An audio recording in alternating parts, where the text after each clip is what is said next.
బంగారు బాంబు ఇది చాలా ముఖ్యమైనది వాస్తవానికి. బంగారు బాంబే కదా, బంగారుతో వేసినా ఇంకో దాంతో వేసినా, ఒకటేమో పెట్రోల్ మంట, ఇంకోటేమో బంగారు బాంబు. మీరు బంగారు కొనకండి, విదేశాల్లో పెళ్లిళ్ళు చేసుకోకండి, సొంత కార్లు వాడకండి, ఇవన్నీ ఎక్కువగా ఉన్నత వర్గాలకు సంబంధించిన అంశాలు. బంగారం బతకడానికే డబ్బులు లేని ప్రజలు పెద్ద బంగారం కొనే అవకాశం ఏమీ లేదు. పెట్రోల్ దానికి వస్తే నా సొంత కార్లు ఉండాలి కదా, సొంత కార్లు ఉన్న వాళ్ళు ఎంతమంది ఉంటారు? చాలా తక్కువ పర్సెంటే ఉంటారు ఇప్పటికి కూడా, పెరిగిన తర్వాత కూడా. కానీ అదేనే ఆయన చెప్పినవి ఎక్కువ అవి, కానీ ధరలు పెరుగుతాయి. నిజానికి పెట్రోల్ దీనివల్ల ధరలు పెరుగుతాయి.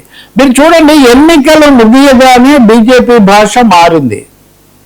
ఎన్నికలు ముగియగానే పెట్రోల్ ఉత్పత్తుల మీద ధరలనండి, లేబర్ కోడ్లు ప్రకటించడం అనండి భాష మారుతుంది. సో ఆఖరికి మోదీ గారు ఒక కోవిడ్, వర్క్ ఫ్రమ్ హోమ్ అవన్నీ కూడా చెప్పేశారు. అంటే దేశాన్ని ఒక షాక్ ప్రిపేర్ చేస్తున్నారు అంటే దానికి హైదరాబాద్లో ఎంచుకున్నారు ఆయన. సో ఇప్పుడు బంగారు ధరలు కొనకండి అనగానే బంగారు మార్కెట్ పొద్దున్న మొత్తం ఢామ్ అందంట. దీని స్పెక్యులేటివ్ ట్రేడ్ ఇవి ఎలా ఉంటాయనేది ఒక ఎత్తు.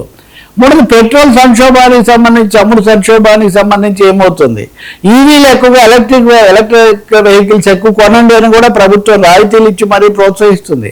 సో ఇంత కీలకమైన ఆర్థిక సందేశానికి ఆయన హైదరాబాద్ టూర్ను వేదికగా చేసుకున్నారు. కాబట్టి ఇది కేవలం తెలంగాణకు మాత్రమే కాదు, దేశమంతటికి కూడా తను చెప్పదలుచుకున్న సందేశం కన్వే చేయడానికి ఆయన నిన్నటి సందర్భాన్ని ఉపయోగించున్నారు. రాహుల్ గాంధీ వెంటనే కౌంటర్ స్టేట్మెంట్ ఇచ్చేశారు. సో మోడీ స్వయంగా ఒప్పుకుంటున్నారు వైఫల్యాన్ని. ఆర్థిక పరిస్థితి ఎలా దెబ్బతినిందో ప్రధాని ప్రసంగం ద్వారానే తెలిసిందే అని ఆయన చెప్పారు.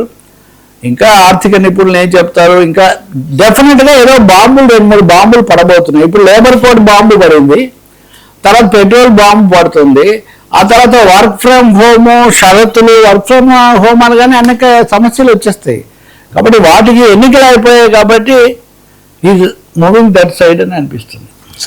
సార్ బండి కుమారుడిపై పోక్సో కేసు, సీఎం రేవంత్ ఆదేశాలు, ఇది ఎలా చూడాలి? ఇదో తీవ్రమైన విషయం. నిజానికి కేంద్ర మంత్రి, అది వరకు రాష్ట్ర పార్టీ అధ్యక్షుడు, ఆయన కుమారుడు బండి భగీరథ్, ఆయన మీద ఒక అమ్మాయి మైనర్ బాలిక, ఆమె తల్లిదండ్రులు పోలీస్ స్టేషన్లో నెల కిందట వాళ్ళు ఫిర్యాదు చేస్తే కూడా ఇంతవరకు ఏమీ చేయలేదు. ఆమె